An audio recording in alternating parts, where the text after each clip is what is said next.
Hello everyone, कैसे हैं आप सब लोग। आई होप आप सबकी काफी अच्छी प्रिपरेशन हो चुकी होगी और इंस्टीट्यूट ने भी मॉक टेस्ट पेपर्स इशू कर दिए हैं। So let us discuss this mock test paper that might help us in our examination of May 2024. The latest mock test is here. First of all, as we know, the first part of the paper consists of MCQs. 30 marks के हमें MCQs पूछे जाते हैं, rest 70 marks के होते हैं हमारे descriptive question. So here is first case scenario from our mock test. Silver Plate Limited was incorporated in 2016, having its registered office at Gurugram, Haryana. It is registered with an authorized capital of rupees 10 crores divided into 1 crore equity shares of rupees 10 each. So ये silver plate की हमें details दी हुई है। गुरुग्राम हरियाणा में इनका registered office है, authorise capital है 10 crore, 1 crore equity shares हैं of rupees 10 each. Paid up share capital of company is rupees 50 lakhs divided in 5 lakh equity shares of rupees 10 each. और पेड अप कैपिटल 50 लाख है, ऑथराइज कैपिटल 10 करोड़ है। The company is in manufacturing of rubber parts to be used in manufacturing of parts of passenger vehicles. Mr. Raj and Mr. Pawan are directors of company.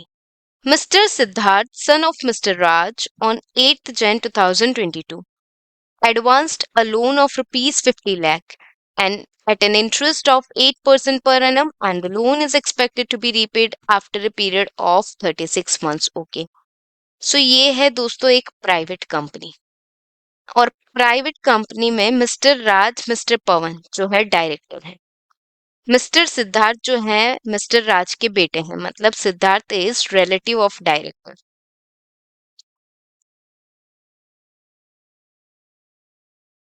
Okay, Siddharth क्या है, relative of director है। तो सिद्धार्थ ने क्या किया है, 50 लाख का loan दिया है 8% पर एनम पे कंपनी को, and the loan is expected to be repaid after a period of 36 months, और वो लोन 36 मंथ्स के बाद रीपे होगा। Silver Private Limited intends to accept deposits of 60 lakhs from members for the purpose of expansion of business. ये जो private company है 60 लाख के deposits accept करना चाहती है from the member for purpose of expansion. The financial particulars of companies are as mentioned. Paid up capital, free reserve, security premium, bank borrowings, turnover, ये सारी हमको डिटेल्स दी हुई है। आपको यहाँ पे पता होना चाहिए कि डिपॉजिट्स कितने एक्सेप्ट किए जा सकते हैं। तो हम मेंबर से generally 35% of paid up capital plus free reserve plus security premium accept कर सकते हैं। Further if you are specified IFSC company तो आप 100% जितना एक्सेप्ट कर सकते हो। और अगर आप ऐसी कोई प्राइवेट कंपनी हो जो 3 कंडीशंस को फुलफिल करती हो तो आप जितना चाहे उतना डिपॉजिट एक्सेप्ट कर सकते हो। That I will be discussing it further. Now, as on date of acceptance of deposit, company has not defaulted in repayment of borrowings along with interest. का मतलब क्लियरली ये वो कंपनी की बात हो रही जो 3 कंडीशंस को फुलफिल करती है।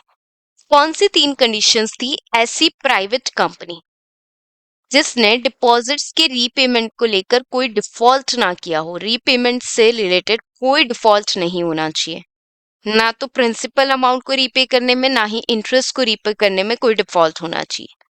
ऐसी company which is not a subsidiary और associate of any other company, जो किसी और की सब्सिडरी या एसोसिएट ना हो। एंड इंपॉर्टेंट, ऐसी कंपनी जिसके borrowings, loans and borrowings twice of paid up capital और 50 crore whichever is less, उससे कम हो। ठीक है, सो यहाँ पे अगर हम बोरोइंग देखें, पेड अप कैपिटल का ट्वाइस करें तो 1 करोड़ होता है, और बोरिंग्स कितने हैं, 65 lakhs. So basically twice of paid up capital is your 1 crore और 50 crore whichever is less, उससे कम होने चाहिए आपके बोरिंग्स। तो यहाँ पे लेसर अमाउंट है 1 करोड़, और 1 करोड़ से तो कम के ही बोरोइंग है, मतलब ये प्राइवेट कंपनी तीनों कंडीशंस फुलफिल करी। तो yes, it can take any amount of deposit from members, ये कितना भी अमाउंट ऑफ डिपॉजिट एक्सेप्ट कर सकती है क्योंकि 3 कंडीशंस को ये फुलफिल कर रही है। Now, the company secretary of company informed board of directors of the company that they need to appoint an internal auditor for audit of company. Private company के लिए इंटरनल ऑडिटर्स की limit है अगर आपके loans and borings 100 crore से ज्यादा हो जाए या फिर आपका टर्नओवर 200 करोड़ से ज्यादा हो जाए. Okay, so internal audit is applicable to a private company only when these conditions are fulfilled.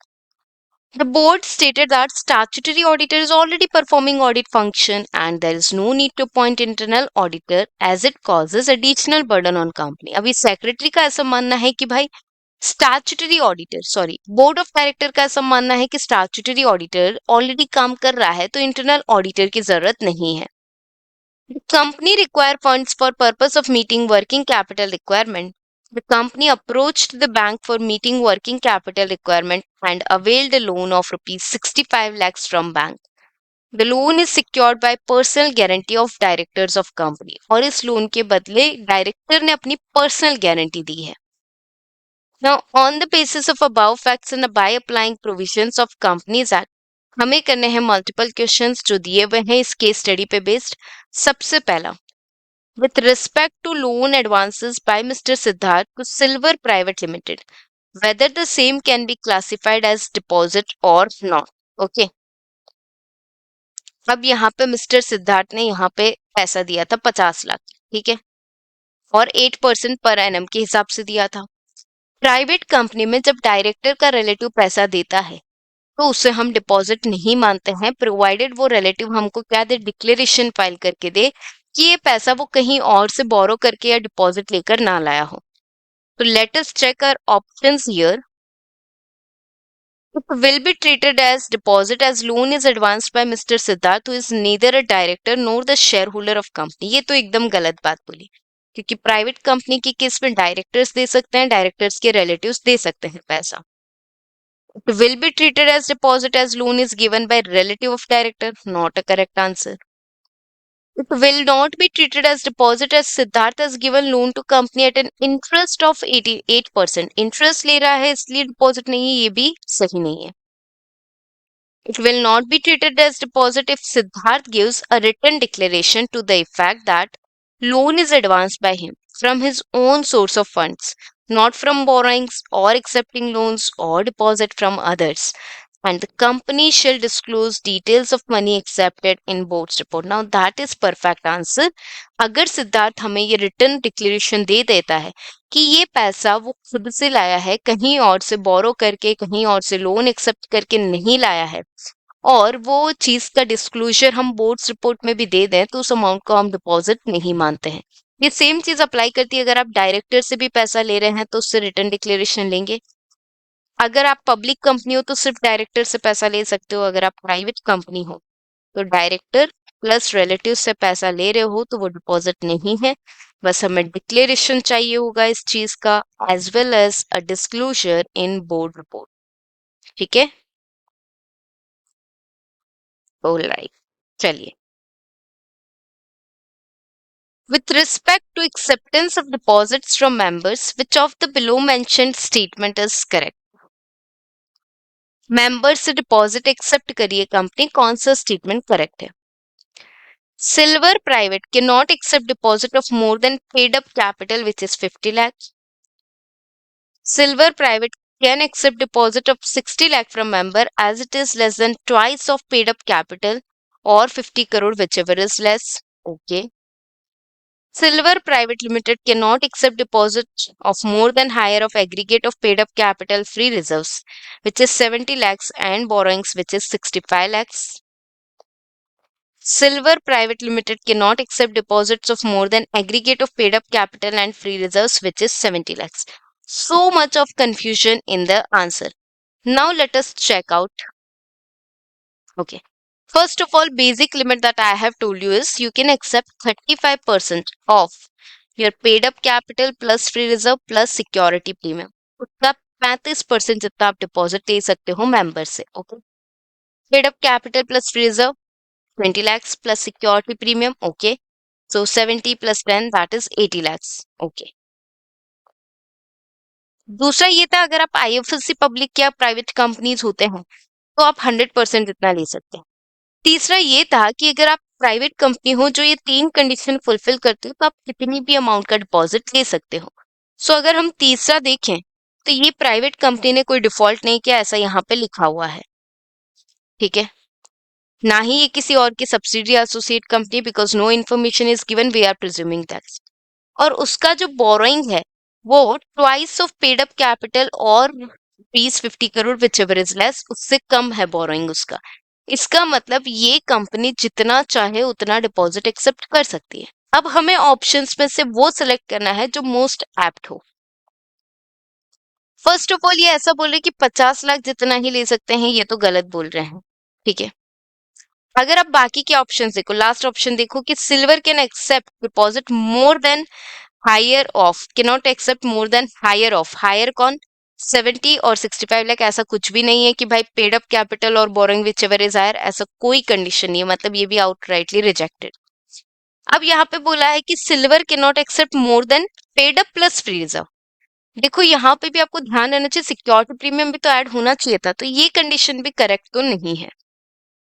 Silver can accept deposit of 60 lakh from member as it is less than twice of paid up capital or 50 crores, whichever is less.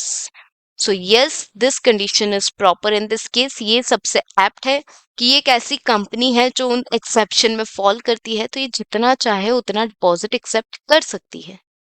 Okay, understanding that?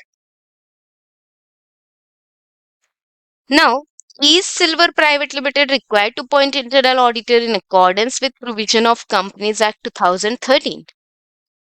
क्या इनको internal auditor appoint करने की जरूरत है? सो यहाँ पे हम check करेंगे, इंटरनल ऑडिटर के लिए हमें देखना है turnover and loans and borings, क्योंकि दो ही लिमिट होती है प्राइवेट कंपनीज के केस में। लोन्स एंड बोरिंग्स की लिमिट है 100 करोड़, टर्नओवर की है 200 करोड़, और दोनों ही लिमिट यहाँ पे फुलफिल नहीं हो रही है। इसमें से कोई एक भी फुलफिल होती तो हम यहाँ पे अप्लाई करते, अब नहीं हो रही है फुलफिल तो नहीं करेंगे apply. Silver Private Limited is not required to appoint internal auditor as private companies are not required to appoint internal auditor. गलत बात। He is required to appoint internal auditor as borrowing is below the prescribed limit. ये तो और भी गलत है कि भाई प्रिस्क्राइब लिमिट से कम है बोरोइंग, इसलिए इंटरनल ऑडिटर अपॉइंट करना है, नहीं। It is required to appoint internal auditor as aggregate of paid up capital, free reserve, security premium is more than prescribed limit. ऐसा कोई प्रोविजन नहीं है। Silver Private is not required to appoint internal auditor as turnover is less than prescribed limit. Okay. Turnover as well as loans and borrowings are less than prescribed limit. So यहाँ पे most apt option is this कि internal auditor इसलिए appoint नहीं करना है, ठीक है। Which of the following statement is correct in respect of loan of 65 lakh? ये कंपनी ने 65 लाख का लोन लिया था, यहाँ पे आप देख सकते हो बैंक से लिया था, और ये लोन सिक्योर्ड था जिसमें डायरेक्टर ने पर्सनल गारंटी दी थी। मतलब कोई असेट वसेट नहीं दिया था, डायरेक्टर ने पर्सनल गारंटी दी थी कि भाई अगर कंपनी पे नहीं करेगी तो मैं पे करूंगा, that was a personal guarantee of director. So Silver Private Limited needs to create and register charge within 30 days from date of sanction of loan. They are not required to create and register charge as there is personal guarantee. वैसे personal guarantee का कोई charge create नहीं होता है। Charge generally आप कोई asset पे create करते हैं, कोई पर्सनल गारंटी पे चार्ज क्रिएट नहीं होता। Option B is correct in this case. Silver Private Limited needs to create and register charge in 15 days, needs to create and register in 60 days, all are incorrect क्योंकि charge create और register करने की जरूरत ही नहीं है, since it is a personal guarantee not any asset. The management of Silver Private Limited for ease of doing business and reduce compliance burden proposed it to be registered as a small company within the provided information and legal requirements under Companies Act 2013 recommend on validity of proposal। अगर आप small company बनना चाहते हैं तो आपकी paid up capital 4 crore या उससे कम होनी चाहिए, एंड आपका टर्नओवर जो है 40 करोड़ और उससे कम होना चाहिए, तभी हम आपको स्मॉल कंपनी का स्टेटस दे सकते हैं, ठीक है। Proposal is valid as any private can apply for status of a small company. Proposal is invalid as Silver Private is not fulfilling requirement of turnover of 400 crore. Proposal is valid as Silver Private Limited is fulfilling requirement of paid up capital and turnover. It is invalid as it is fulfilling the requirement of paid up capital. Now let us check the paid up capital and turnover. Yes, paid up capital is less than 4 crore because it is just 50 lakh, and the turnover of 200 lakh. Turnover is, the limit of turnover is 40 crores, and here the turnover is 200 lakhs. Now what is 200 lakhs? 200 lakh is your 2 crores. Okay, 100 lakhs equals to 1 crore and 200 lakhs is your 2 crores. So yes, दोनों limit fulfil तो हो रही है. अब यहाँ पे अगर हम चेक करें, क्या ये प्रपोजल वैलिड है as any private can apply for status of small? क्या ये इनवैलिड है as it is not fulfilling turnover? ये तो गलत आंसर है. Okay. Proposal is valid as Silver Private Limited is fulfilling the requirement of paid up capital and turnover. Yes, ये एक valid proposal है क्योंकि यहाँ पे आपका जो पेड अप कैपिटल है और टर्नओवर है दोनों ही विद इन लिमिट में है. अभी हमने चेक किया था. It is invalid as paid up capital का रिक्वायरमेंट ही फुलफिल हो रहा है, नॉट लाइक दैट. दोनों ही रिक्वायरमेंट फुलफिल हो रही है. देखो यहाँ पे आपको कंफ्यूजन हो सकता है कि कोई भी स्मॉल कंपनी अप्लाई कर सकती है क्या? Answer is no. जो कंपनीज टर्नओवर और पेड अप कैपिटल की लिमिट फुलफिल करेगी वही तो अप्लाई करेगी. So option C is correct here. ठीक है, ऑप्शन ए करेक्ट नहीं होगा इस केस में. दिस माइट बी कंफ्यूजन वाला option for you. Let us move to the next question. The financial particulars of ABC Limited in respect of immediately preceding financial year are as under. हमको दिया है net worth 280 crore, turnover 550 crore, net profit 5.5 crore, borrowing 60 crore. Okay. Now choose the correct option in terms where the provision of corporate social responsibility are applicable. CSR आपको applicable होता है अगर आपकी net worth 500 crore या उससे ज्यादा हो जाए, या फिर आपका टर्नओवर 1000 करोड़ या उससे ज्यादा हो जाए, या फिर आपका नेट प्रॉफिट 5 करोड़ या उससे ज्यादा हो जाए. सो नेटवर्थ की लिमिट है 500, टर्नओवर की लिमिट है 1000, नेट प्रॉफिट की है 5. देख लो कौन सी फुलफिल हो रही है. नेटवर्थ की फुलफिल हो रही है? नहीं, 500 नहीं, 280 करोड़ है. टर्नओवर की फुलफिल हो रही है? नो. नेट प्रॉफिट की फुलफिल हो रही है? यस. कोई भी एक लिमिट फुलफिल हुई तो आपको सीएसआर हो जाता है applicable. No, as ABC Limited is having net worth of more than 250 crore in immediate preceding financial year. Yes, as ABC is having turnover of more than 500 crore but less than 800 crore. ऐसा कोई limit नहीं है कि 500 से ज्यादा और 800 से कम हो तो सीएसआर अप्लाई करेगा. Yes, as ABC is having net profit of more than 5 crores in immediate preceding financial year. Yes, 5 crore से ज्यादा profit है, CSR is applicable. Yes, as ABC is having loans and borrowings of more than 50 crores in immediate preceding financial year. ये limit तो हमारे लिए apply ही नहीं करती है in CSR. Only net worth, turnover and net profits are required to be checked. ठीक है, तो ये लिमिट्स बहुत ज्यादा इंपॉर्टेंट है, याद रखनी है आपको. 500 crore net worth, 1000 crore turnover, 5 crore net profit. ये याद रखेंगे तो ही आप एग्जाम में अच्छे से आंसर कर पाएंगे. सीएसआर हमेशा पूछा जाता है in the examination. Under what circumstances requirement for constituting a corporate social responsibility committee waived मतलब माफ कर दिया जाता है कि चलो आप ये ना भी करो तो चलेगा, छूट दे दी जाती है. And who is responsible for discharging function of CSR committee in such cases? देखो, जिन कंपनीज को सीएसआर अप्लाई करता है वो कंपनीज को बनानी होती है सीएसआर कमेटी. बट अगर उनका सीएसआर ऑब्लिगेशन 50 लाख से ज्यादा नहीं है तो वो कंपनीज को कमेटी बनाने की जरूरत नहीं है. ये काम बोर्ड ऑफ डायरेक्टर्स कर सकते हैं. When the amount to be spent by a company does not exceed 50 lakh, rupees, the board of director assumes the responsibility of CSR committee's function. अगर आपका ऑब्लिगेशन 50 लाख से ज्यादा नहीं है तो डायरेक्टर सीएसआर कमेटी का काम कर सकते हैं। ऑप्शन सही तो लग रहा है, पर पहले बाकी की चीजें पढ़ेंगे हम। When the amount to be spent by the company exceeds 50 lakh, the board of director assumes the responsibility। नहीं, ये बात गड़बड़ होगी। 50 लाख से ज्यादा हो तो कमेटी बनानी ही है, 50 लाख से ज्यादा ना हो तो कमेटी बनाने की जरूरत नहीं है।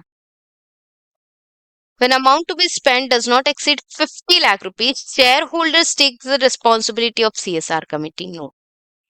When amount to be spent by a company exceeds 50 lakh, shareholders assume the responsibility of CSR। shareholders के पास तो CSR की responsibility आएगी ही नहीं, और इन दो में ये वाला गलत है क्योंकि एक्सीडिंग लिखा है। प्रॉपर आंसर इज, जब आपका CSR का ऑब्लिगेशन 50 लाख से ज्यादा ना हो तो आपके डायरेक्टर्स भी CSR कमेटी का काम कर सकते हैं। No issues at all, they can perform the function of CSR committee. ठीक है।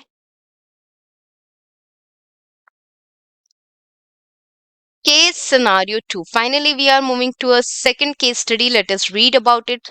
Something related to LLP. LLP के बारे में है ये केस, और LLP a newly added act in our syllabus. Vidya Masterminds LLP was incorporated on 15th April 2023. Sagar, Manthan, Vishnu, Vasuki were partner in the firm. Sagar and Manthan were also designated partner जो कर्ता धर्ता होते हैं LLP के। The firm was incorporated with object of manufacturing and trading of cycles. And business was going too smoothly. बहुत अच्छा सा चल रहा था, 4 पार्टनर थे, 2 डेजिग्नेटेड थे, इस तारीख को LLP बनाई और बिजनेस अच्छा खासा चल रहा था।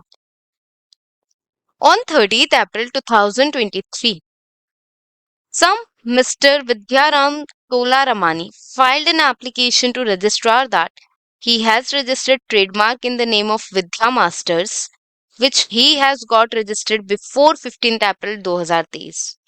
मतलब LLP का नाम है, देखो, विद्या masterminds LLP।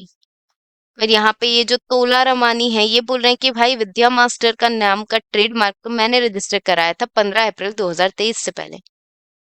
Therefore, LLP Vidya Mastermind should change its name. On basis of basic investigation, registrar found that Mr. Vidyaraman Tolaramani was correct in contention.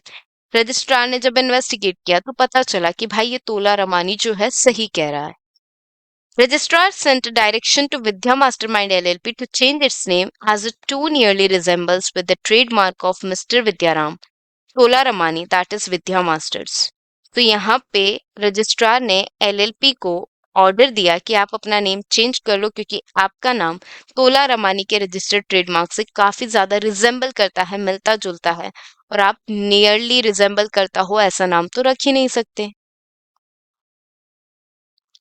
The notice was issued by registrar on 5th May 2023 by post, but due to some internal problem of postal department, notice reached LLP on 10th May 2023। Notice जो है registrar ने 5 मई को issue कर दिया और ये notice LLP के पास आया 10th मई 2023 को। ठीक है। विद्या mastermind LLP ignored the notice and continued working under same name। मतलब रजिस्ट्रार का नोटिस आ गया फिर भी ये सेम नेम में काम चला रहे हैं।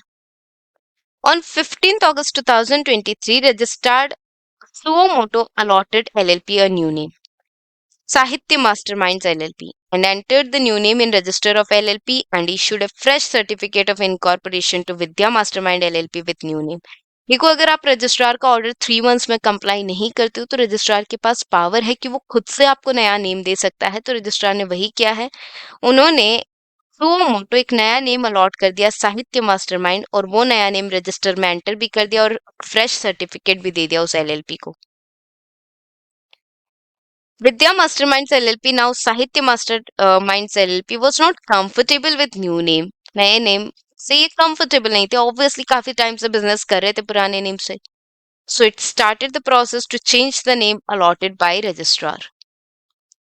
Meanwhile, Vishnu was appointed as designated partner in Vidya Mastermind on 25th July but this information was not sent to registrar. देखो जब भी कोई पार्टनर आता है जाता है 30 डेज में रजिस्ट्रार को इन्फॉर्म करना होता है। On 20th June 2023, Mr. Vasuki had given a written notice to LLP that he couldn't continue as a partner in LLP with effect from 22nd July. और एक और पार्टनर ने 20 जून को नोटिस दिया था रजिस्ट्रार को कि भाई 22 जुलाई से मुझे पार्टनर की तरह कंसिडर नहीं करना है। This cessation from LLP was also not informed by LLP और वासुकी to the registrar। मतलब वासुकी ने LLP को नोटिस दिया था कि भाई मेरे को काम नहीं करना है, रेजिग्नेशन दे दिया। कब दिया था? 20 जून को, और बोल दिया कि भाई 22 जुलाई से मैं कंटिन्यू नहीं करूंगी। ठीक है, पर सीजेशन के बारे में भी एलएलपी को इन्फॉर्म नहीं किया गया।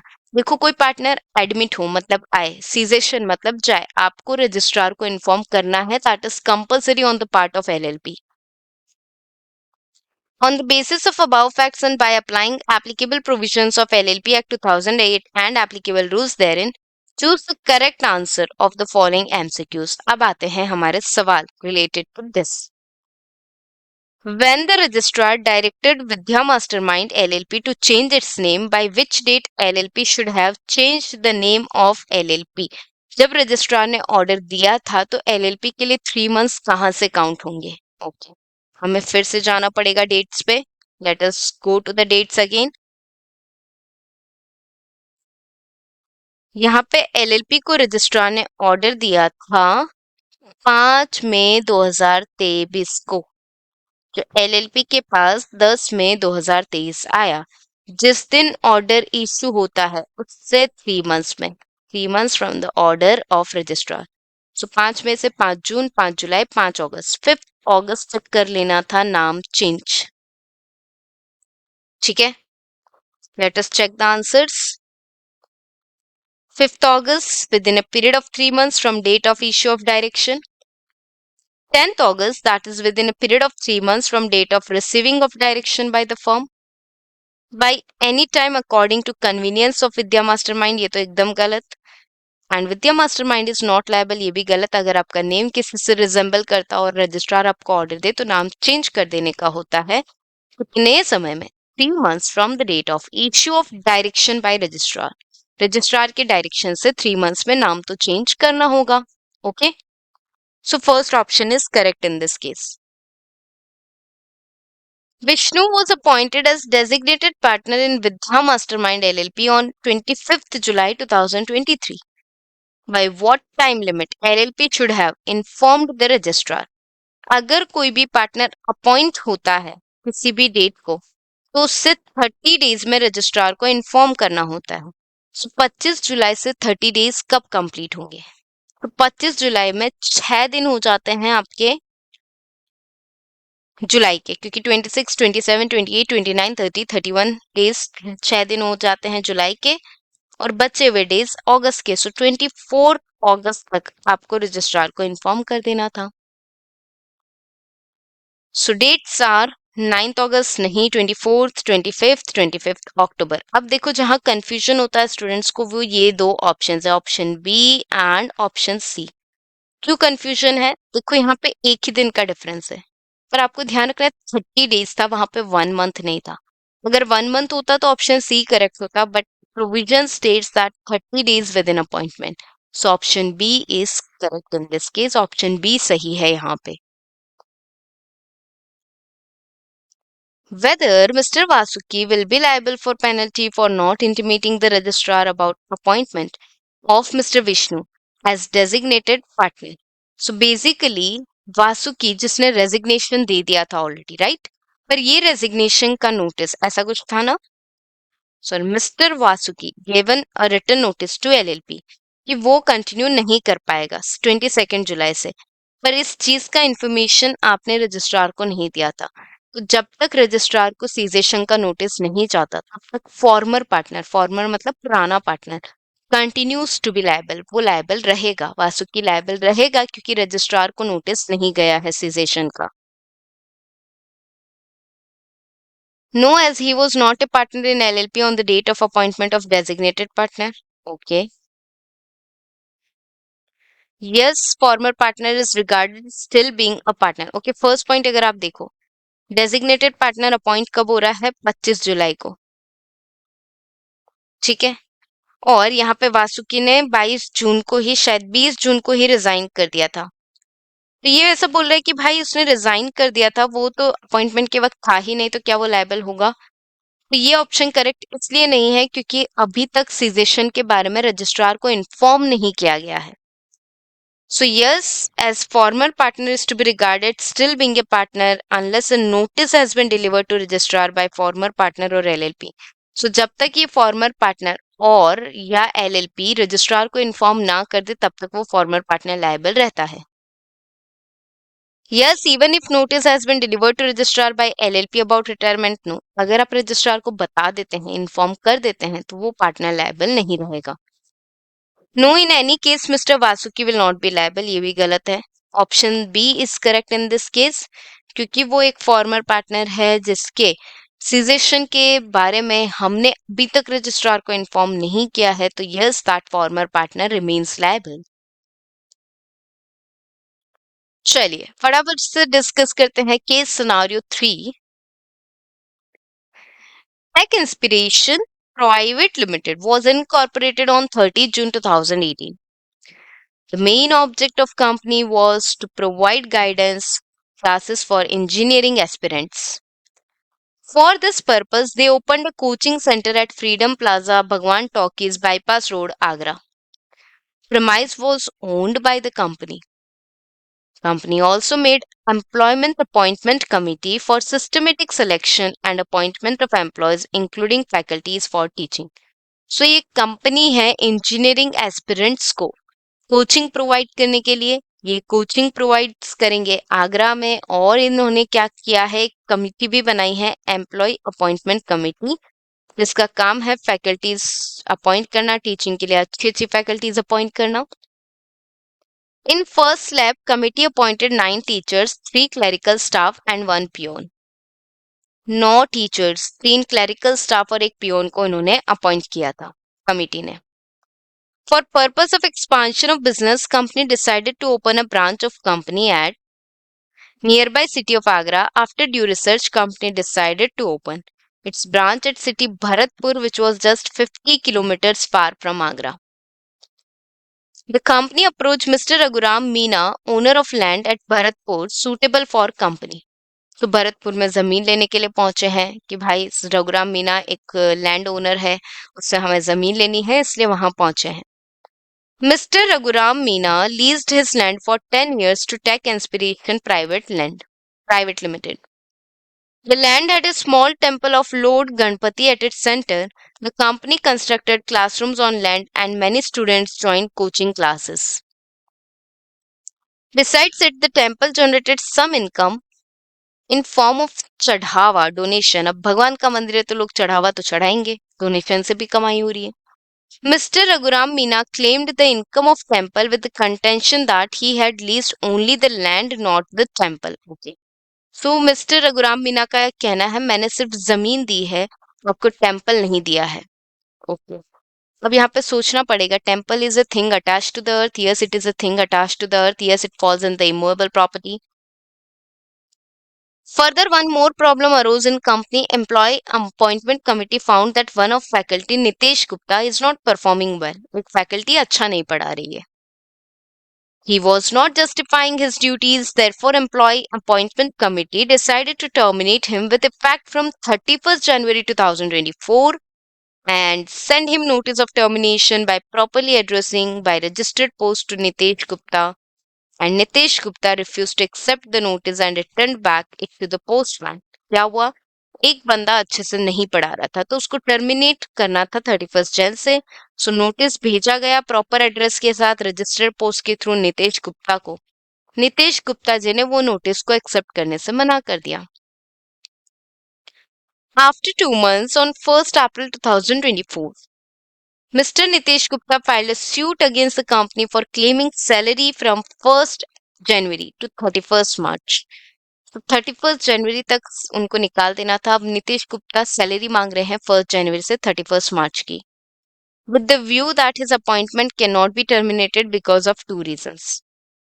पहला, employee appointment committee was established just to appoint employee. They are not authorized for termination. यहाँ पे दिमाग क्लिक करना चाहिए भाइयों बहनों, जिसको अपॉइंट करने का राइट होता है उसको निकालने का भी राइट होता है। जनरल क्लॉजेस एक्ट बोलता है ऐसा। Person who is having right to appoint a person is also having a right to dismiss or suspend that person. GCA. Mr. Nitesh Gupta refused to accept the notice with contention that it was not properly served.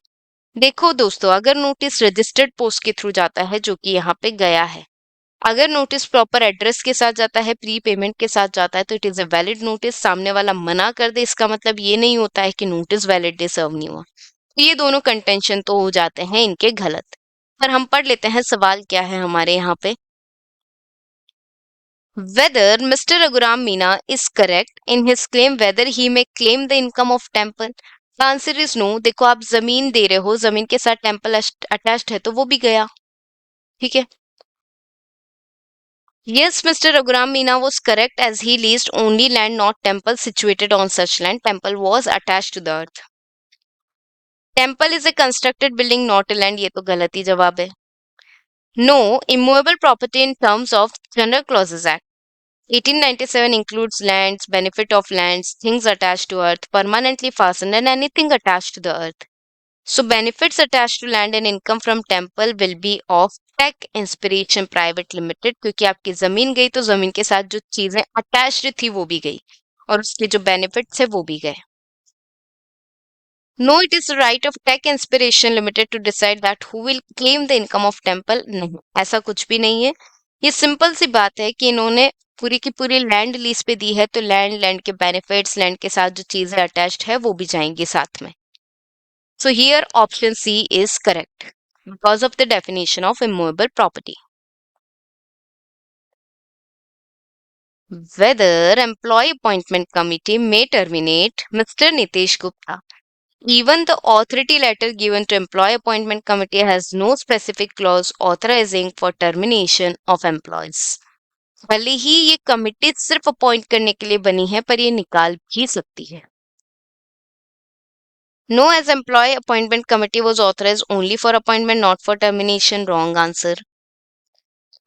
Yes, because section 16 of GCA provides that unless a different intention appears, power to appoint include power to suspend or dismiss. Quite correct answer, but let us read the next two options. No, because section 16 of General Clauses Act provides that power to appoint does not include power to suspend or dismiss. Appointment में suspension और dismissal का power by default आ जाता है। No, it's only board of directors of Tech Inspiration Private Limited who has right to terminate its employees in board meeting. No. Option B is correct in this case कि appointment करने का हक आप जिसे दे रहे हो उसके पास रिमूव या डिसमिस करने का हक भी रहेगा।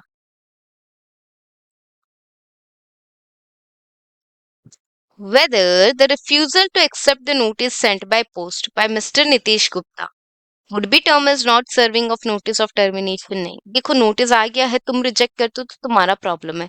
फिर आप ये नहीं बोल सकते हो कि सामने वाले बंदे ने नोटिस प्रॉपरली सर्व नहीं किया। Yes, Mr. Nitish Gupta had not accepted the notice. Yes, refusal to accept the post will be considered as not served. इसमें आपकी गलती है। It is not the fault of the person serving you the notice. No, because as per section 27 of General Clauses Act 1897, a service by post shall be deemed to be affected by proper address, prepayment and posting by registered post.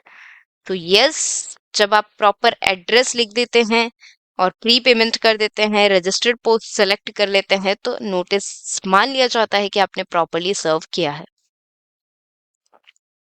No, mister Nitesh Gupta had information of sending of notice. No, this is correct answer as per GCA when a notice is served by post.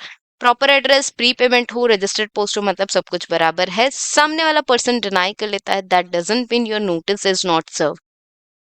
ऐसा भी हमने case पढ़ा था जहां पे आप notice भेजते हो लैंडलॉर्ड को और उसका टेनेंट किराएदार उस नोटिस को रिटर्न कर देता है, still it is deemed as notice has been properly served.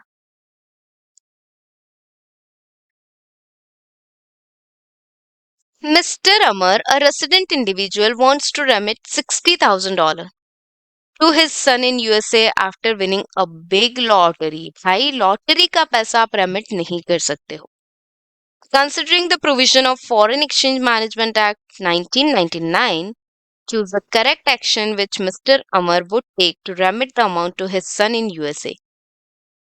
He can visit a local bank and request a direct transfer to son's bank account. नहीं, लॉटरी का पैसा strictly prohibited है as per Schedule 1 of current account transactions. He cannot remit the amount as remittance out of lottery winnings is prohibited. Yes. Travel to USA personally with cash winnings to give it to his son. ऐसा नहीं, यहाँ का पैसा वहां नहीं लेके जाने का. Convert the dollar winnings into different currency before sending it to his son. No. So the correct answer is आप ये पैसा रेमिट नहीं कर पाएंगे क्योंकि लॉटरी से जीता हुआ पैसा not allowed to be remitted under Foreign Exchange Management Act Schedule 1.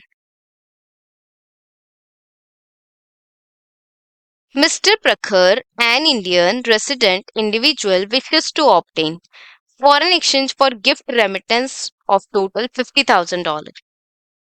Which of the following statement accurately reflects regulatory requirement under Foreign Exchange Management Act 1999? So basically अगर हम फॉरेन एक्सचेंज की बात करें तो gift is a current account transaction और उसके लिए आप $2.5 लाख जितना अवेल कर सकते हो.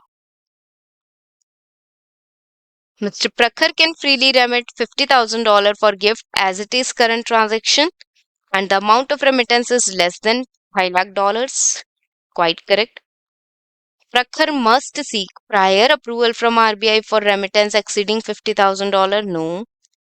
Prakhar must seek prior approval from RBI for any gift remittance regardless of the amount. Prakhar doesn't need to comply with FEMA requirement as gift remittance doesn't fall under the purview of FEMA. ये भी नहीं है. Correct answer is gift जो है आपका एक current account transaction है और वहां पे आप $2.5 लाख जितना अमाउंट रेमिट कर सकते हो गिफ्ट के लिए विदाउट एनी अप्रूवल. उससे ज्यादा अगर आप रेमिट करते हैं तो आपको आरबीआई की अप्रूवल की जरूरत पड़ती है. तो यहाँ तक आपका एमटीपी 30 मार्क का डिस्कस हो चुका है एंड यू कैन ऑब्जर्व किस तरह के सवाल हो सकते हैं अदर लॉ से और हमारे कंपनी लॉ से. केस स्टडी से घबराना नहीं है, सिर्फ इंपॉर्टेंट चीजें नोट डाउन करके रखनी है ताकि हमें क्विकली कनेक्ट हो पाए कि ये चीज उस क्वेश्चन में कहाँ थी. So hope you are understanding this paper so far. So friends, let us discuss the descriptive question of our mock test paper. We know that 5 questions are being asked. 5 सवाल पूछे जाते हैं डिस्क्रिप्टिव जिसमें से हमें 4 करने होते हैं. First question here is the information extracted from audited financial statements of Resolution Private Limited as on 31st March 2023 is as follow. Paid up equity share capital rupees 50 lakh divided into 5 lakh equity shares carrying voting rights of rupees 10 each. There is no change in paid up share capital thereafter. Okay. So paid up equity capital 50 lakh की है जिसमें से 5 lakh equity shares हैं ₹10 के. There is no change in paid up capital. Paid up capital उतनी ही है. Turnover is 1 10 100,000 10,000 lakhs 10 lakhs and crores. So 2 crore is your turnover and 50 lakh is paid up capital. It is further understood that Yellow Private Limited, which is public limited companies holding 2 lakh equity shares, fully paid up of resolution private limited. Okay, तो basically ये company जो है resolution private limited जिसके total 5 lakh shares हैं जिसमें से 2 lakh shares are held by yellow private limited YPL. Okay, so यहाँ पे 2 लाख शेयर है इसका मतलब कितना परसेंटेज हुआ 40% स्टेक YPL के पास है. That is an associate company. Resolution Private Limited filed its financial statement for the said year with registrar of company excluding cash flow statement. Important line here. इस company ने अपने financial submit किए हैं but cash flow statement file नहीं किया है within the prescribed timeline during the financial year 23-24.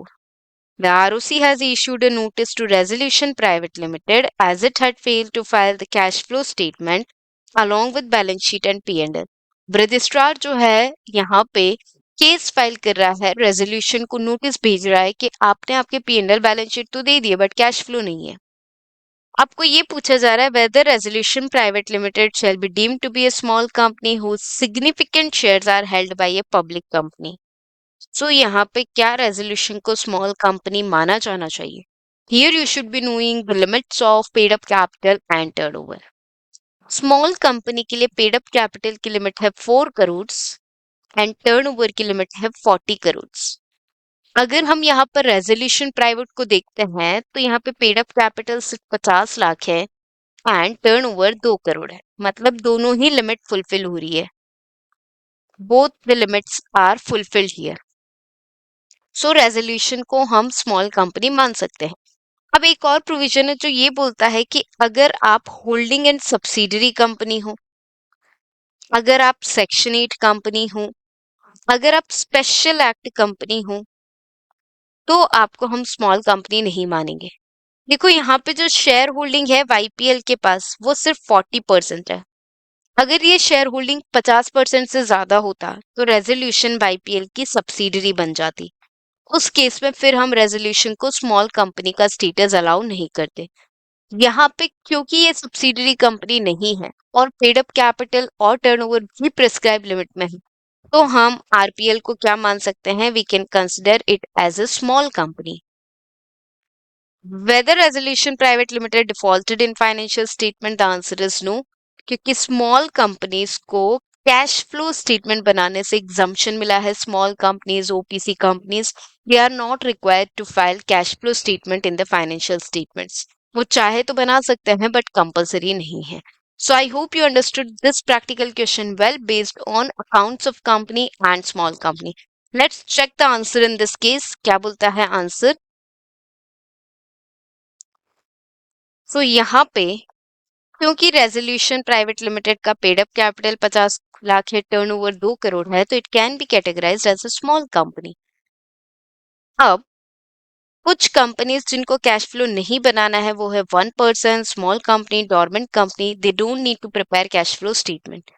सो क्योंकि resolution small company है तो कैश फ्लो बनाने की जरूरत ही नहीं है. Resolution has not defaulted in filing its financial statements with ROC. कोई डिफॉल्ट यहाँ पे रेजोल्यूशन का नहीं है. Hope you get it clearly, अच्छे से समझ आया होगा आपको. Now the second question. First question का B part. The balances extracted from financial statement of Pacific limited are as follow. Net worth 100 crore है ऑन 31 मार्च. टर्नओवर 500 करोड़ है. नेट प्रॉफिट 1 करोड़ है as per audited financial statements.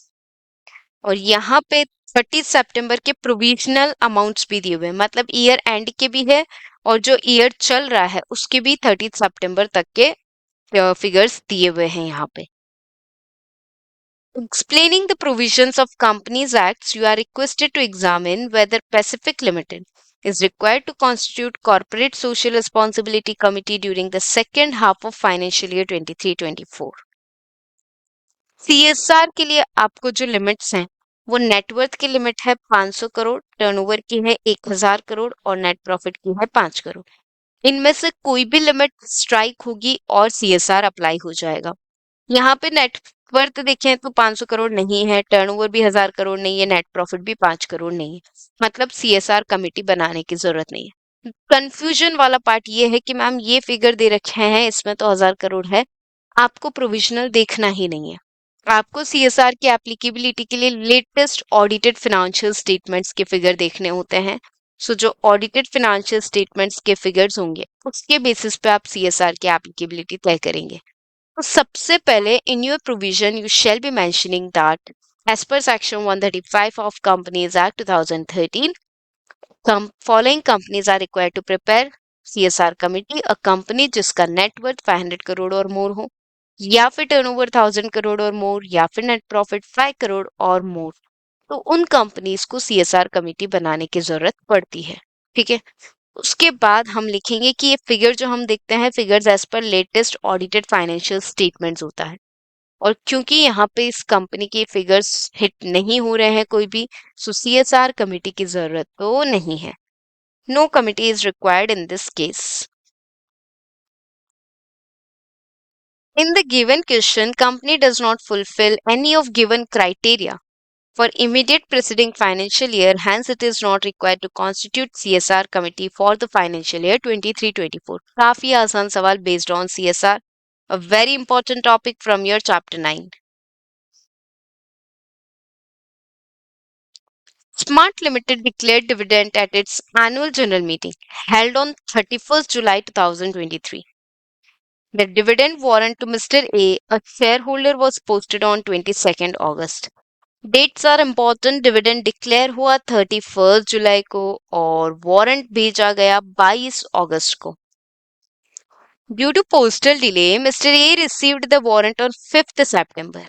Mister A को ये warrant receive हुआ है 5 सितंबर को. He encashed it subsequently.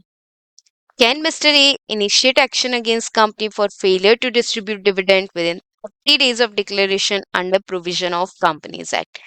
क्या यहाँ पे मिस्टर ए कोई भी एक्शन इनिशिएट कर पाएंगे कंपनी के खिलाफ? तो आंसर वुड बी नो. क्यों? क्योंकि ऐसा बोला जाता है कि डिविडेंड जो है 30 डेज में पे हो जाना चाहिए और dividend warrant with in 30 days में पोस्ट हो जाना चाहिए. सामने वाले पर्सन को वो वारंट कब मिलता है वो इम्पोर्टेंट नहीं है, आप पोस्ट कब कर देते हैं वो इम्पोर्टेंट है. अब यहाँ पे अगर हम चेक करें, डिविडेंड डिक्लेरेशन डेट है 31 जुलाई, मतलब वारंट कब तक पोस्ट हो जाना चाहिए था? 30 अगस्त तक. बट इन्होंने वारंट तो उससे पहले ही पोस्ट कर दिया, 22 अगस्त को ही पोस्ट कर दिया. वो एक्चुअली सामने वाले को 5 सितंबर को रिसीव हो रहा है. That is not the fault of the company. Company posted the warrant in 30 days. So यहाँ पे मिस्टर ए कंपनी के अगेंस्ट कोई एक्शन शुरू नहीं कर पाएगा. Mr. Pravesh, an Indian national, desires to obtain foreign exchange for following purposes. Question from your new chapter Foreign Exchange Management Act. इनको चाहिए $1,40,000 for studies abroad on basis of estimates given by foreign university. Yes, वो easily avail कर सकते हैं क्योंकि 2.5 लाख की limit है, $2.5 लाख की लिमिट है फॉर एजुकेशन. इनफैक्ट यहाँ पे आप उससे ज्यादा भी अवेल कर सकते हो if it is so required by the foreign university. अगर इससे ज्यादा की भी आपको जरूरत पड़ती है तो भी आप अवेल कर सकते हो without prior approval of RBI.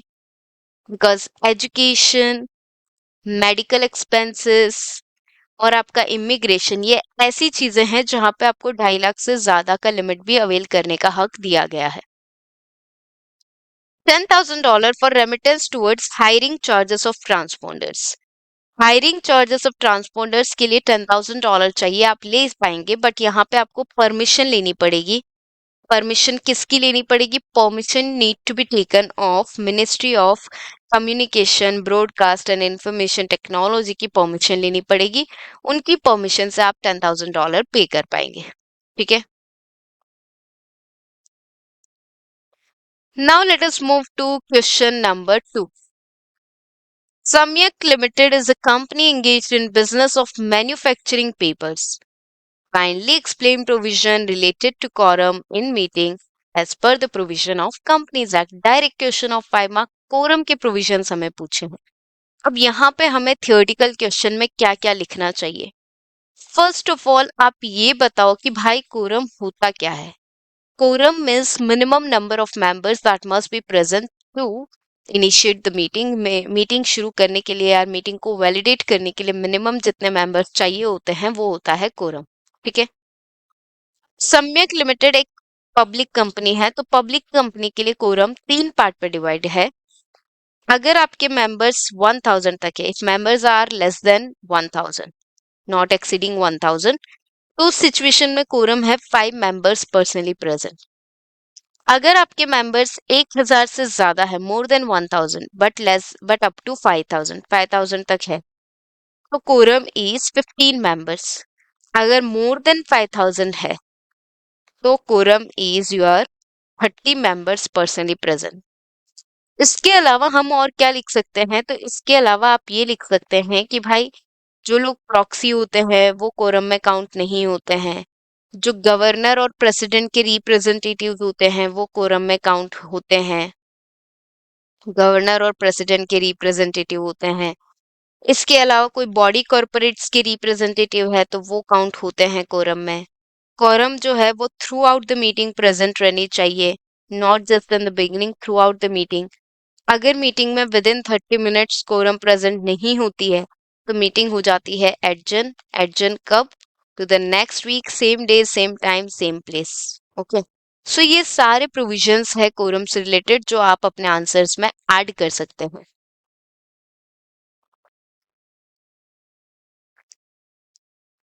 अगला सवाल, the offer of buyback of its own shares by a company shall not be made within a period of 6 months from the date of closure of preceding offer of buyback, if any, and cooling period to make further issue of same kind of share, including allotment of further share, shall be a period of 1 year from the completion of buyback, subject to certain exceptions. Examine the validity of statement by explaining the provisions of Companies Act 2013 in this regard.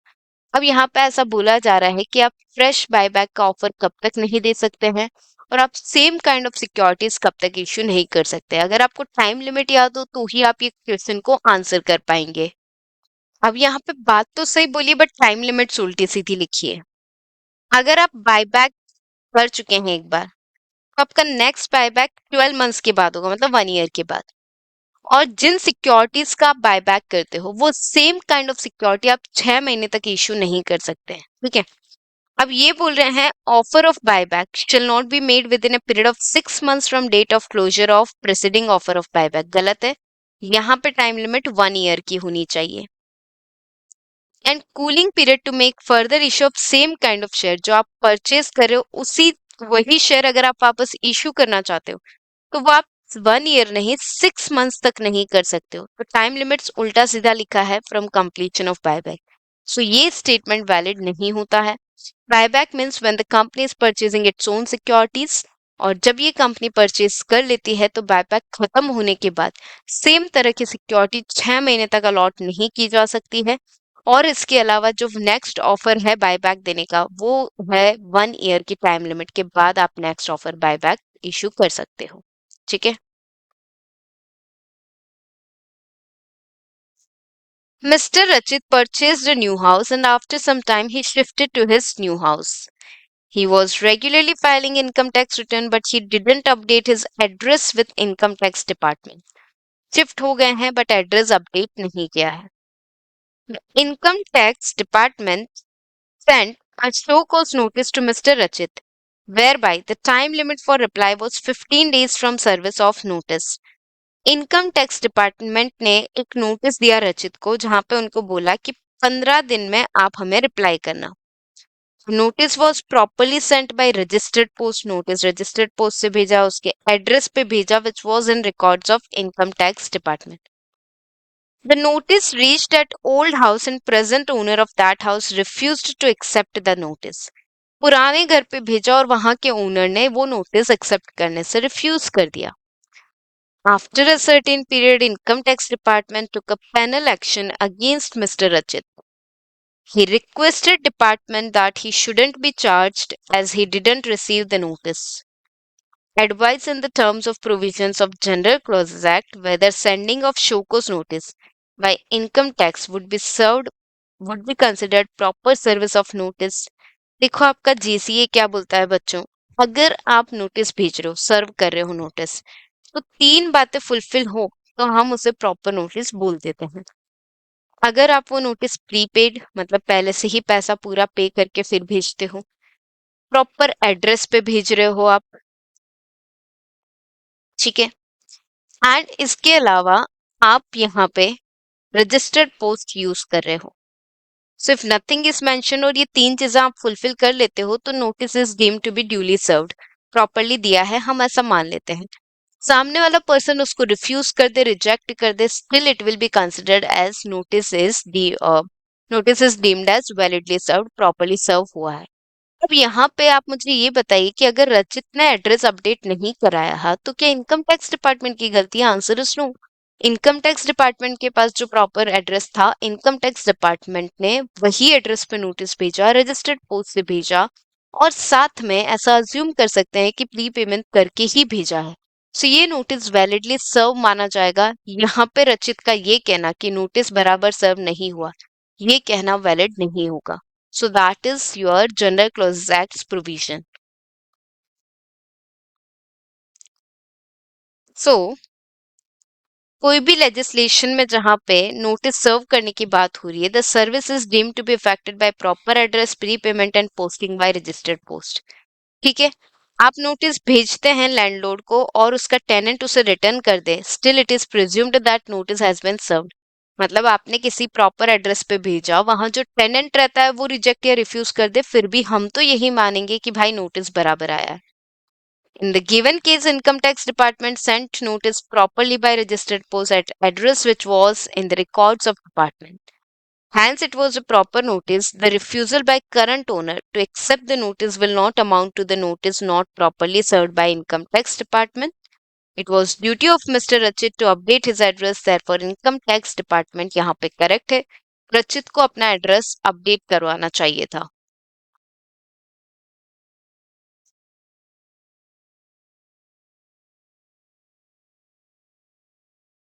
Explain the provision of Companies Act relating to service of documents on a company and members of company. अगर आप document सर्व करना चाहते हैं company को तो कैसे करेंगे? तो बहुत आसान तरीका है. क्या है? Speed post, registered post, courier, या फिर आप ऑफिस पे left at the registered office पे छोड़कर भी आ सकते हैं. अगर शेयर्स अगर इलेक्ट्रॉनिक रिकॉर्ड्स मेंटेन करिए कंपनी, तो कंपनी को इलेक्ट्रॉनिकली भी क्या किया जा सकता है, डॉक्यूमेंट सर्व किए जा सकते हैं. सेम पे अगर मेंबर्स को भेजना है तो मेंबर्स के लिए भी speed post, registered post, courier, ये सारे ऑप्शंस अवेलेबल है. इसके अलावा मेंबर चाहे तो स्पेसिफाई कर सकता है कंपनी को कि उसको नोटिस किस हिसाब से चाहिए. चैप्टर 2 का सवाल है ये कि मेंबर चाहे तो स्पेसिफाई कर सकता है कि how he want to be addressed, किस तरह से उसको नोटिस मिलना चाहिए. तो ऐसे स्पेसिफिक इंस्ट्रक्शंस मेंबर कंपनी को दे सकता है. So very easy and direct question it is. अगर हमें कंपनी को डॉक्यूमेंट सर्व करना है तो आप कंपनी या ऑफिसर को भेज सकते हो रजिस्टर्ड ऑफिस पे, registered post, speed post, courier, या फिर लीविंग एट रजिस्टर्ड ऑफिस, मतलब वहां छोड़ के आना, या फिर इलेक्ट्रॉनिक मीन्स में.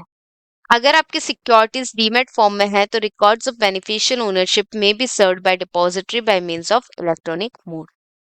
सो डिपॉजिटरी जो कंपनी को इन्फॉर्मेशन भेजेगी वो भी इलेक्ट्रॉनिक फॉर्म में भेज सकती है. सेम वे अगर मेंबर को हमें कुछ भेजना है तो post, registered post, speed post, courier, delivering at office और एड्रेस, इलेक्ट्रॉनिक मोड और other mode as may be prescribed. Member may request through a particular mode for which he shall pay such fees as may be determined by company in its annual general meeting. So hope you are understanding this.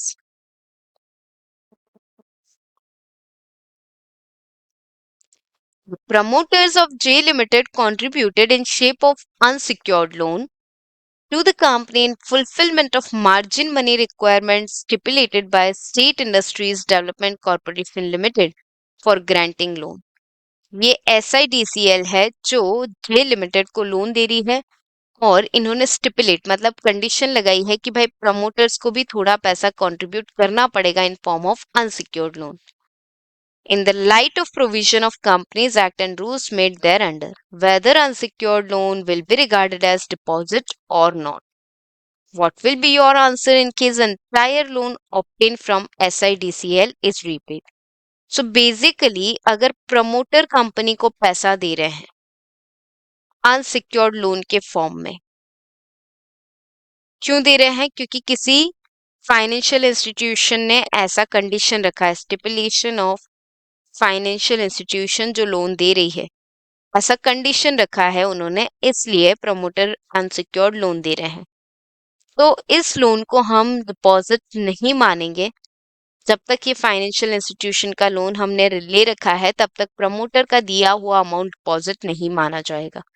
However जब आप इस financial institution का loan repay कर देते हो तो उसके बाद प्रमोटर्स का भी रीपे कर देना है. अगर आप प्रमोटर्स का रीपे नहीं करते और वो बैंक या फाइनेंशियल इंस्टीट्यूशन का लोन रीपे कर देते हो तो उसके बाद वो अमाउंट डिपॉजिट मान ली जाती है. Explain the impact of two words means and includes in a definition while interpreting this definition. Means वाली डेफिनेशन काफी स्ट्रिक्ट होती है, हमें एग्जैक्टली वही मीनिंग फॉलो करना होता है जैसे definition of a company. Company means a company incorporated under this act और एनी प्रीवियस कंपनी लॉ. ठीक बात है बच्चों। अब यहाँ पे मीन्स वाली डेफिनेशन है, मतलब हमें उसी मीनिंग पे स्ट्रिक्टली फॉलो करना पड़ेगा। इंक्लूड्स वाली डेफिनेशन जो होती है वहां पे this means the definition include such and such, this means यहाँ पे लिबरल इंटरप्रिटेशन होगा। ये डेफिनेशन एक्सटेंसिव इन नेचर है, एक्सटेंसिव इन नेचर। मीन्स वाली डेफिनेशन कैसी होती है? Restrictive in nature. ठीक बात है। अब रेस्ट्रिक्टिव इन नेचर है और एक क्या है आपकी? एक्सटेंसिव इन नेचर है। मीन्स और इंक्लूड्स, कंपनी की डेफिनेशन मीन्स वाली है, डिबेंचर की डेफिनेशन इंक्लूड्स वाली है, जैसे debenture includes debenture, debenture stock, bonds etcetera. So ये इंक्लूड्स वाली डेफिनेशन एक्सटेंसिव है, मतलब लिबरल इंटरप्रिटेशन हो सकता है वहां पे। So three questions are done. Let us move to the question number 4. Companies Act 2013 has prescribed an additional duty on board of directors to include in board's report a director's responsibility statement. Briefly mention four matters to be furnished in this statement. Director responsibility statement में generally 6 matters होते हैं, जिसमें से आपको 4 लिखने हैं। Matters क्या क्या होते हैं? तो अकाउंटिंग पॉलिसी को कंसिस्टेंटली अप्लाई किया कि नहीं किया, अकाउंटिंग स्टैंडर्ड्स को प्रॉपरली फॉलो किया कि नहीं किया, और नहीं किया है तो reason of the deviations for the same. Company जो है अपने अकाउंट्स गोइंग कंसर्न बेसिस पे बना रही है कि नहीं बना रही, internal financial controls effective and operative थे कि नहीं थे, अगर कोई लीगल सिस्टम लगाया है कंप्लायंस के लिए तो वो लीगल सिस्टम भी प्रॉपरली वर्किंग था कि नहीं था। इसके अलावा safeguarding of assets, prevention of frauds and errors के लिए प्रॉपर डायरेक्टर्स ने मैनेजमेंट किया कि नहीं किया। सो ये होता है directors responsibility statement.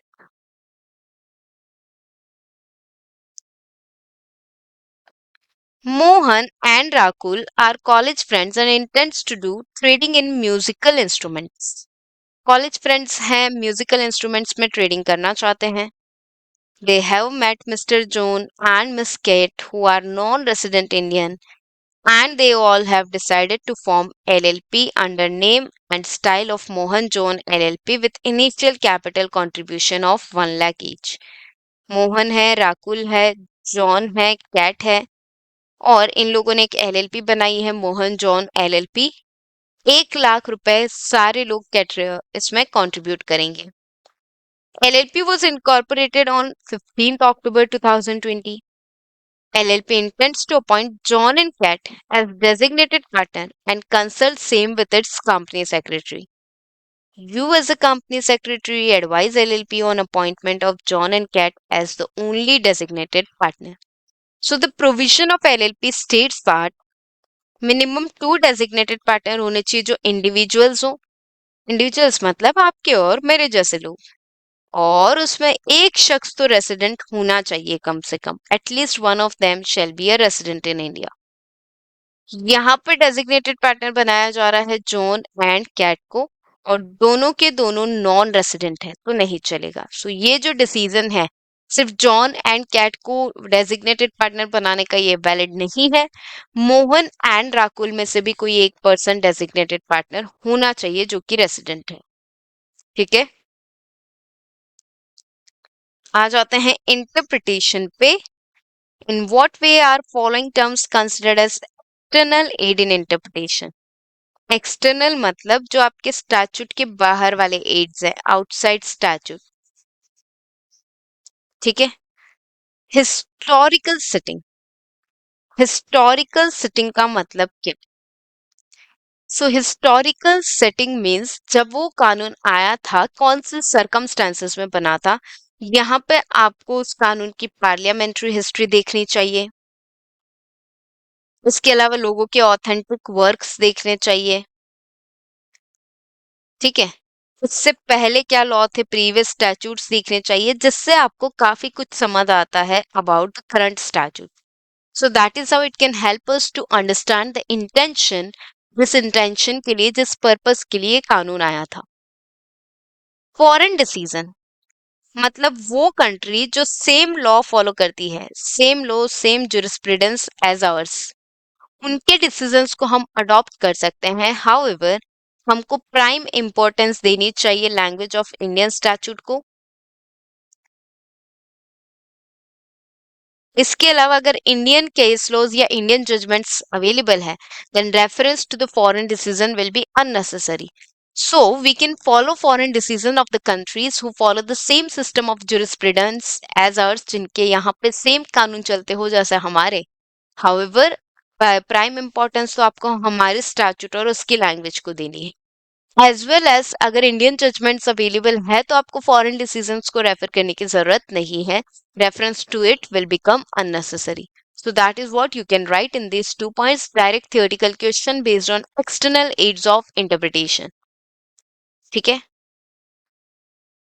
Now the next question in the line is LLP's alternative corporate business form that gives benefits of LLP of company and flexibility of partnership.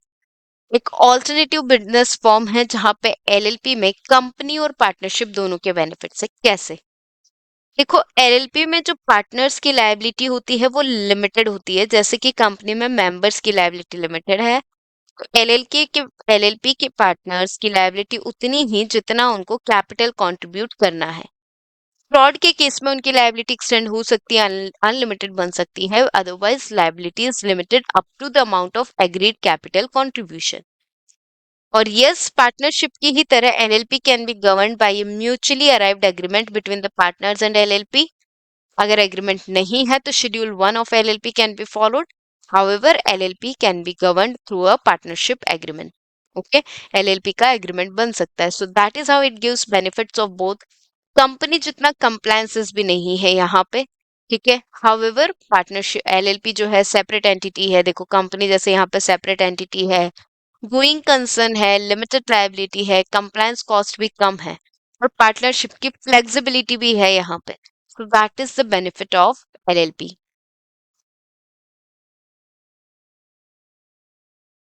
ABC and Associates, a firm of chartered accountant, was reappointed as auditors at annual general meeting of X Limited, held on 30th September 2022. However, the board of directors recommended to remove them before expiry of term by passing a resolution in board meeting held on 31st March 2023. Auditors appoint हुए ABC and associates. कब appoint हुए थे? 30 सितंबर 2022 को। 31 मार्च 2023 को board meeting हुई जिसमें board of director ने resolution pass किया to remove them before expiry of term. Subsequently, having given consideration to board recommendation, ABC Associates were removed at general meeting held on 25th May 2023 by passing a special resolution but without obtaining approval of central government. देखो, golden rule is अगर auditor को उसके tenure खत्म होने से पहले निकाल रहे हो तो सेंट्रल गवर्नमेंट की अप्रूवल की जरूरत पड़ेगी। रूल क्या है? आप बोर्ड रेजोल्यूशन पास करो, उसके बाद आप सेंट्रल गवर्नमेंट को अप्लाई कर दो with in 30 days. Central government order pass करेगी, उस ऑर्डर के बाद 60 डेज में आपको जनरल मीटिंग करनी है मेंबर्स की, और वहां पे स्पेशल रेजोल्यूशन पास होगा तो ऑडिटर को निकाला जाएगा after giving an opportunity of being heard. That is the process, और प्रोसेस को आप क्या बोलते हैं, ओवरराइड नहीं कर सकते हैं। आपको फॉलो करना ही है। सेंट्रल गवर्नमेंट की परमिशन के बिना कोई भी auditor without prior approval of central government अपने टेन्योर खत्म होने से पहले नहीं निकाला जा सकता है। So here the decision of the company is not valid without approval of central government. They cannot remove the auditor before expiry of term. Confusion regarding meaning of financial year arose among financial executive and accountant of company. Both were having different argument regarding the meaning of financial year and calendar year. What is correct meaning of financial year under provision of General Clauses Act and how is it different from calendar year? Popular question एकदम। क्यों? क्योंकि financial year is 1 अप्रैल 31 मार्च। आप लिखोगे financial year means year starting on the first day of April and ending on the 31st day of March. Calendar year means an year starting on the first day of January and ending on 31st or day of December. So a very easy question it is. And last but not least, what is floating charge and when does it get crystallise? जब आप अपने charge में ऐसे assets के ऊपर charge create कर रहे हैं which are fluctuating in nature. कौन से एसेट्स होते हैं? जैसे आपके स्टॉक हो गए, आपके डेटर्स हो गए, ये ऐसे एसेट्स हैं जो फ्लोट करते रहते हैं। सो फ्लोटिंग चार्ज जब तक क्रिस्टलाइज नहीं होता तब तक वो डोरमेंट रहता है, मतलब उसका कोई मीनिंग नहीं है। आप उन एसेट्स को फ्रीली यूज कर सकते हो। जो बायर होगा उसके ऊपर भी वो एसेट्स जो है किसी एनकम्बरेंस के साथ नहीं जाएंगे, फ्री ऑफ चार्ज ही जाएंगे। पर ये चार्ज क्रिस्टलाइज कब होगा? अगर कंपनी अपना बिजनेस ऑपरेशंस बंद कर दे, बिजनेस ऑपरेशन सीज कर दे, क्रेडिटर अपनी सिक्योरिटी को एनफोर्स करना चाहता हो, इसके अलावा कंपनी लिक्विडेशन में जा रही हो, तो फ्लोटिंग चार्ज क्या हो जाता है? क्रिस्टलाइज हो जाता है, मतलब फिक्स्ड चार्ज में कन्वर्ट हो जाता है। Let us have a look at the answer in this case. A direct question of fixed and floating charge it is. So it is a type of charge on assets which are fluctuating or changing in nature. जैसे कि raw material, stock, debtors. यहाँ पे present और future दोनों asset पे charge create होता है और ये असेट्स चेंज होते रहते हैं। So they are permitted to use them in ordinary course of business. Buyers of assets covered under floating charge will get them free of charge, मतलब बायर्स के ऊपर कोई ऑब्लिगेशन या एनकम्बरेंस नहीं आएगा। फ्लोटिंग चार्ज क्रिस्टलाइज कब होता है? जब बोरोइंग कंपनी लिक्विडेशन में जाए, मतलब दी एंड पे आ जाए, जब कंपनी अपना बिजनेस बंद कर दे, या क्रेडिटर अपनी सिक्योरिटी को एनफोर्स करना चाहता है, क्योंकि हो सकता है डेटर ने क्या किया हो, टर्म्स एंड कंडीशंस ब्रीच किए हो, इंटरेस्ट का पे ना किया हो, इंस्टॉलमेंट पे ना किया हो, तो फ्लोटिंग चार्ज हो जाता है फिक्स्ड। सो क्रिस्टलाइजेशन के बाद आप उन असेट्स को फ्रीली यूज नहीं कर पाओगे। Okay. Discuss the provisions of Companies Act regarding time limit for holding first AGM of the company. Also state power of registrar to grant extension of time for first AGM. Explain with help of an example. A direct theoretical question of 5 mark popular question. पहली AGM करनी होती है आपको within 9 months from end of first financial year. ठीक है, let's take an example. A company was incorporated on September 2023। ठीक है, तो इनका फर्स्ट फाइनेंशियल ईयर कब एंड होगा? 31 मार्च 2024। उसके बाद जो मार्च आएगा वहां पे एंड होगा। उससे 9 months में, दैट मीन्स 31 दिसंबर 2024 तक मीटिंग हो जानी चाहिए। So the first AGM of a company shall be held within 9 months from the end of first financial year. Okay. However, no extension can be granted by registrar for holding or conducting first AGM. अगर आप first AGM timely नहीं करते हैं तो भी कोई extension आपको नहीं मिलेगा। सब्सिक्वेंट एजीएम के लिए रजिस्ट्रार आपको 3 मंथ्स तक का एक्सटेंशन दे सकता है, बट फर्स्ट एजीएम के लिए आपको कोई एक्सटेंशन नहीं मिलेगा from the end of registrar. Gato Limited, dealing in colored contact lenses, is a company incorporated in Singapore. Company is operating in India through its branch office in Kolkata. Company has approached its legal department to state relevant provisions of Companies Act 2013 and rules made thereunder relating to preparation and filing of financial statements in such a company. ये company Singapore में incorporate हुई है और branch office Kolkata में है, मतलब कि ये कंपनी एक फॉरेन कंपनी है। कंपनी इनकॉर्पोरेटेड आउटसाइड इंडिया है। चैप्टर 11 की बात हो रही है और फाइनेंशियल स्टेटमेंट रिलेटेड प्रोविजन पूछे हैं, तो बहुत सारे प्रोविजंस है। पहला ये है कि इस कंपनी को अपनी P&L बैलेंस शीट बनानी है कैलेंडर ईयर वाइज। सीजी चाहे तो इस पर्टिकुलर रिक्वायरमेंट से कंपनी को एग्जाम कर सकती है। इनको अपने इंडियन बिजनेस ऑपरेशंस जो चलाती है ये कंपनी, उसके लिए शेड्यूल 3 और चैप्टर 9 के हिसाब से, चैप्टर 9 आपका अकाउंट्स ऑफ कंपनी है, उसके हिसाब से फाइनेंशियल ईयर वाइज इनको फाइनेंशियल स्टेटमेंट्स प्रिपेयर करने रहेंगे। अगर ये कंपनी कंसोलिडेटेड फाइनेंशियल स्टेटमेंट बना रही है और अपनी कंट्री में जो भी ऑथोरिटीज है उनको डिपॉजिट करी है, तो वो सेम कंसोलिडेटेड फाइनेंशियल स्टेटमेंट की एक कॉपी यहाँ रजिस्ट्रार को भी दी जाएगी। इसके अलावा ये कंपनी को एक लिस्ट प्रिपेयर करना होता है फाइनेंशियल स्टेटमेंट्स के साथ as on the balance sheet date, कि ये लिस्ट में इनके इंडिया में एग्जिस्टिंग प्लेसेस ऑफ बिजनेस कितने हैं उन सब की एक लिस्ट प्रिपेयर करनी है। फॉर्म FC3 फाइल होगा with in 6 months from the end of financial year this will be filed. इसके अलावा इनके साथ साथ कुछ और स्टेटमेंट्स भी बनते हैं, statement of related party transaction, repatriation of profits and distribution of funds, जहां पर डिविडेंड भी आप दे सकते हैं। तो इन सब के स्टेटमेंट्स आपको अटैच करने रहेंगे along with the financial statements. So ये सारे प्रोविजंस हैं। अगर फाइनेंशियल स्टेटमेंट्स इंग्लिश लैंग्वेज में नहीं है तो उसकी एक ट्रांसलेटेड कॉपी इंग्लिश लैंग्वेज में फाइल की जाएगी। Translated copy duly verified shall be filed in the English language to the registrar. अगर लिस्टेड कंपनी है तो उनको अपने वेबसाइट पे भी रखनी पड़ेगी। सो बेसिकली अगर ये कंपनी किसी और की होल्डिंग सब्सिडरी है तो for the purpose of consolidation ये डिफरेंट फाइनेंशियल ईयर भी फॉलो कर सकती है। सो ये है सारे provisions relating to maintenance of financial statements.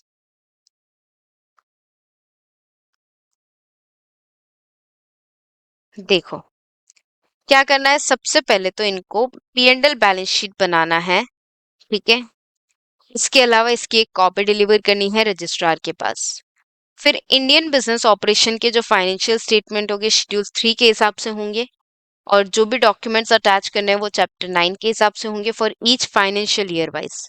फिर कंसोलिडेटेड फाइनेंशियल स्टेटमेंट्स जो ये फॉरेन में सबमिट कर रहे हैं तो उसकी एक कॉपी भी यहाँ पर सबमिट होगी। सेंट्रल गवर्नमेंट चाहे तो क्लॉज ए से एग्जाम्प्ट कर सकती है, ये है आपका क्लॉज ए, इससे एग्जाम्प्ट कर सकती है कंपनी को। अगर डॉक्यूमेंट इंग्लिश में नहीं है तो सर्टिफाइड ट्रांसलेशन करवाना होगा हमें इंग्लिश में।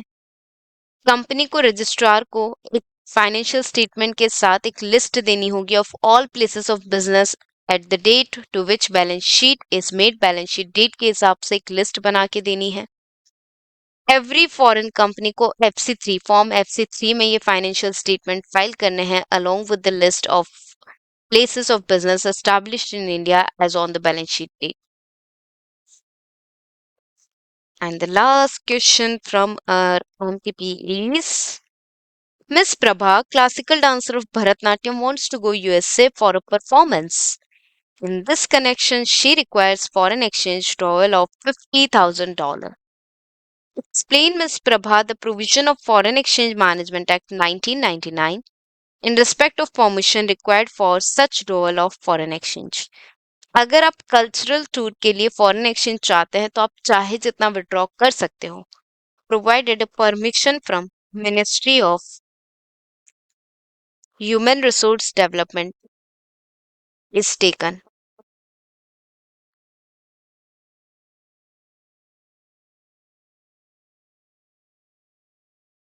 अगर इनकी परमिशन से आप चाहते हैं कल्चरल टूर के लिए, so you can avail any amount of foreign exchange for the purpose of cultural tour. It is falling under Schedule 2 of current account transactions under Foreign Exchange Management Act.